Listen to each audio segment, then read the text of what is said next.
ही अद्भुत है। जीवन का निर्माण करने वाली है।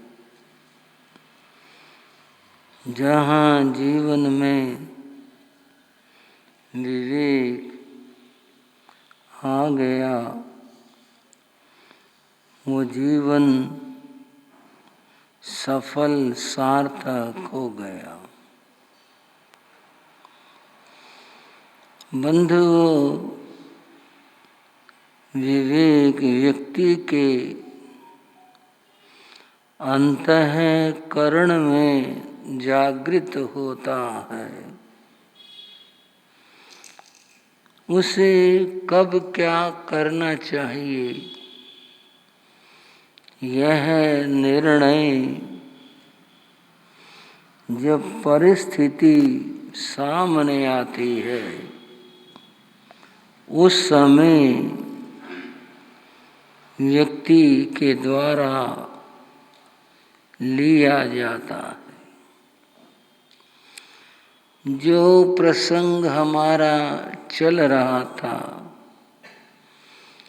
उसमें भी इस बात का, विवेक का दर्शन आप कर सकते हैं।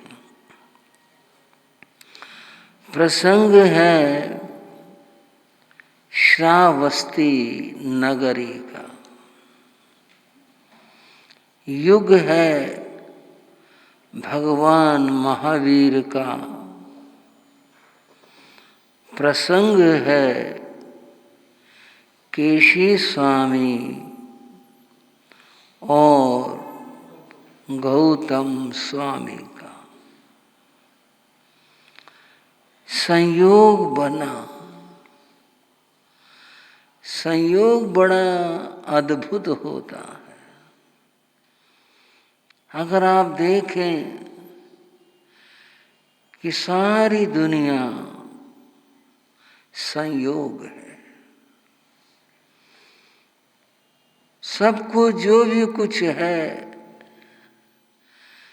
ये सारा का सारा संयोग है।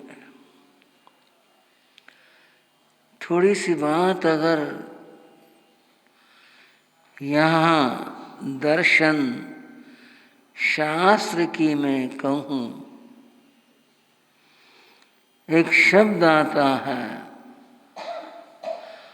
अंत्यावयवी। अंत्यावयवी क्या होता है? कुछ चीजों का संयोग हो जाना। उस संयोग से कुछ निर्माण हो जाता है, कुछ बन जाता है। आप सोचते होंगे ये क्या हुआ, ये क्या बात क्या हुई? वही कह रहा हूं। उदाहरण के लिए जैसे घट नौका। घट नौका क्या होती है? पहले जमाने में इस तरह के जहाज, विशाल नौकाएं, ये सब नहीं था। मनुष्य ने अपनी जरूरत को अपनी बुद्धि लगा करके कुछ पूरा किया था। नदी को पार करने के लिए एक चीज बनाई जिसका नाम घट नौका था। और वो घट नौका क्या चीज थी? कुछ घड़े, 5, 7, 10 कुछ घड़े सीधे पानी के ऊपर रखे और फिर उनको बांस के डंडों से आपस में बांध दिया। जैसे एक डंडा ऐसे लगाया, फिर दूसरा लगाया, कुछ ऐसे लगाए, और सबके गले जो हैं वो उन डंडों से बांध दिए। वह नौका बन गई, उसका नाम घट नौका है। उस पर बैठकर लोग नदी पार करते थे। इतना वजन वो ले लेती थी घट नौका, क्योंकि पानी पर घड़ा तैरता है। बड़ी बना लेते थे, सामान भी ले जाते थे। घट नौका, घट नौका एक संयोग है। बाकी तो सब अपने अपने, पर संयोग है, जुड़ गए तो एक नई चीज बन गई, जिसको घट नौका कहते हैं। ये सारे ग्राम, सारे नगर, ये सारा विश्व संयोग है। इसी तरह से परिवार एक संयोग है। ये सब कुछ संयोग है, संयोग से बना हुआ है। घट नौका चल रही है, दुनिया भी चल रही है। संयोग में कह रहा था बड़ा विचित्र होता है, कैसे बन जाता है। श्रावस्ती में भी संयोग बना। महामुनि केशी मुनि आए और गणधर श्री गौतम स्वामी आए। वे तिंदुक वन में ठहरे, वे कोष्ठक उद्यान में ठहरे, अलग अलग ठहरे। परंपराएं अलग अलग थी तो अलग अलग ठहरे।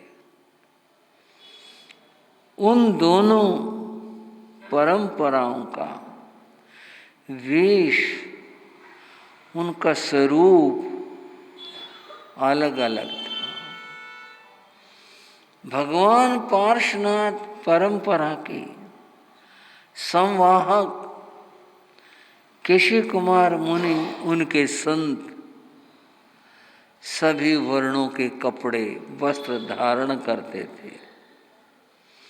गौतम स्वामी जो महावीर के प्रतिनिधि हैं, उनके संत केवल श्वेत वस्त्र धारण करते थे। दोनों संतों का, दोनों के संतों का नगर में जाना हुआ, गोचरी आदि के लिए, अपनी अन्य क्रियाओं के लिए जाना हुआ। संतों ने भी एक दूसरे को देखा, लोगों ने दोनों तरह के संतों को देखा। प्रश्न हुआ, ये भी संत हैं, ये भी संत हैं, ये भी अपने आप को जिन धर्मी या आर्हत मार्गी कहते हैं, ये भी कहते हैं, फिर यह अंतर क्यों है? ये प्रश्न बना। बंधुओं, यह प्रश्न दोनों के प्रमुख जो थे उनके पास आया। गौतम स्वामी से उनके संतों ने पूछा कि हमने आज ऐसा ऐसा देखा, वे भी जिन धर्मी कहते हैं उनका तो रूप वेश ऐसा था, हम भी जिन धर्मी हैं हमारा रूप और वेश दूसरा है, ऐसा अंतर क्यों है? और यह नगर में चर्चा है। बंधुओं, जब कोई बात चर्चा में आई तब उसका समाधान करना चाहिए, अन्यथा वो चर्चा बढ़ते हुए भ्रम बन सकती है, विवाद बन सकती है। और उसको यदि वहीं सुलझा लिया जाए कि भी क्या बात है, क्या कारण है, तो वो चर्चा न तो भ्रम रहती है न विवाद बनती है। गौतम स्वामी ने इस बात को सुना और सोचा इसका समाधान करना चाहिए। श्रावको श्राविका, समाधान करे कौन? एक सोच तो यह है, हमें क्या जरूरत पड़ी, हमें क्यों इस बारे में आगे बढ़ें? जो होगा वो पूछेंगे, वो सोच कोई आएगा तो बात करेंगे, हमें क्यों इसमें लगे? एक सोच यह है कि नहीं, इस बात को सुलझाना चाहिए, जानना चाहिए कि यह ऐसा क्यों है। ये जितने प्रसंग सुनाए जाते हैं शास्त्र में आए हैं, ये हमारे लिए शिक्षाएं हैं। रामायण दुनिया पढ़ती है, रामलीला देखती है, वही चरित्र है और उसे बार बार सुना जाता है, देखा जाता है, पढ़ा जाता है। किस लिए?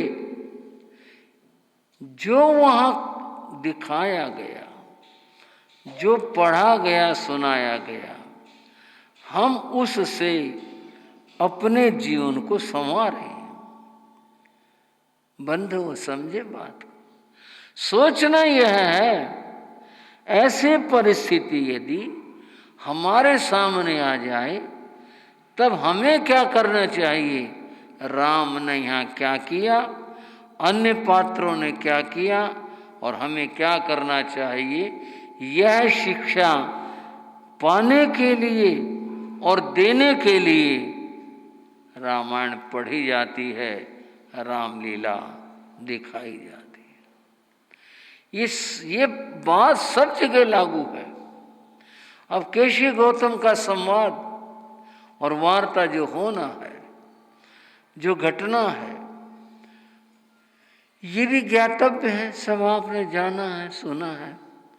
पर बारीकी में चलो, गौतम स्वामी ऐसे भी सोच सकते थे, चलो हमें क्या, ठीक है, दुनिया है, पता नहीं कैसे कैसे रूप हैं, कोई हमारे पास आएगा तो हम देखेंगे।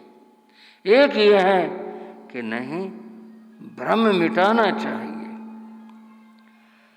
भ्रम को दूर करना चाहिए और सत्य क्या है यह जानना चाहिए। भगवान महावीर का वचन है, अपना सच में से जा, सत्य की खोज करो। बंधु, सच्चाई की खोज तो करते ही नहीं, जानने की कोशिश करते ही नहीं। कहाँ? अपना सच में से जा, सत्य की खोज करो। ऐसा सोचकर गौतम स्वामी निर्णय लेते हैं कि मैं केशी स्वामी के पास चलूं और चलकर इस संबंध में वार्ता करूं। अब फिर से सोचो, मैं केशी स्वामी के पास चलूं। कहते हैं एक अच्छाई की शुरुआत अपने से होती है। अगर हम ये सोचे रहें नहीं और कोई करेगा, और किसी का जिसको जरूरत होगी वो करेगा, अपने से करें। इस बात की शुरुआत अपने से करें। इसके करने में अगर कोई रुकावट है, श्राव को बड़ी समझने की बात है, वो एक ही है, हमारे मन का अहंकार। मैं क्यों करूं? हाँ जी, मुझे क्या जरूरत है, मैं क्यों करूं? ये जो हमारा अहंकार है, ये हमें किसी अच्छे कार्य की शुरुआत करने नहीं देता। और एक बात इसके साथ समझने की है, वो यह है कि जैन धर्म में जो साधना शुरू होती है वो नमो से होती है। कहाँ से होती है? फिर से बोलना, मतलब समझ गए? नमो अरिहंताणं, यहाँ से नमो से शुरू होती है। यहाँ सबसे पहले नमन है, नमस्कार है, और जहाँ नमन होता है वहाँ अहंकार की दीवार टूट जाती है। नमो का और अहंकार का इसका कोई मेल नहीं है। नमो का भाव आते ही अहंकार गिर जाता है। अब थोड़ी बात कड़वी न हो जाए समझने की। हम कहते नमो लोए सब साहूर्णं, और उसमें भी फिर छांट करके वंदना करेंगे, इसकी करनी इसकी नहीं करनी। मैं कुछ ऐसा संकेत नहीं कर रहा जिसमें कोई व्यंग हो। मैं तो तत्व के चिंतन के बात कह रहा हूँ। हम बोल तो रहे हैं नमो लोए सब साहूर्णं, और फिर हमारी दृष्टि ये छांटे, ये देखे किसको नमन करना है किसको नहीं करना। जैन धर्म की साधना नमो से शुरू होती है, बस यही नहीं होता, ये नमो ही नहीं आता। नमो का भाव आ जाए, नमस्कार का भाव आ जाए, हमारा अहंकार गल जाए, गिर जाए, हट जाए। अहंकार हटा, दीवार हटी, सामने रोशनी ही रोशनी है। गौतम स्वामी ने निर्णय लिया, मैं स्वयं चलता हूँ उनके पास में, और उनकी मन स्थिति और नम्रता यह है, उन्होंने केशी स्वामी को ज्येष्ठ कुल माना। वो ज्येष्ठ कुल के हैं, उनका कुल बड़ा है। पार्श्वनाथ पहले हुए हैं, उनकी परंपरा के वो हैं, उनका कुल ज्येष्ठ कुल है। और बंधुओं, जो मैं सोच पाया और कह रहा हूँ, यह ऐसा सब सोच करके गौतम स्वामी वहाँ से प्रस्थान करते हैं।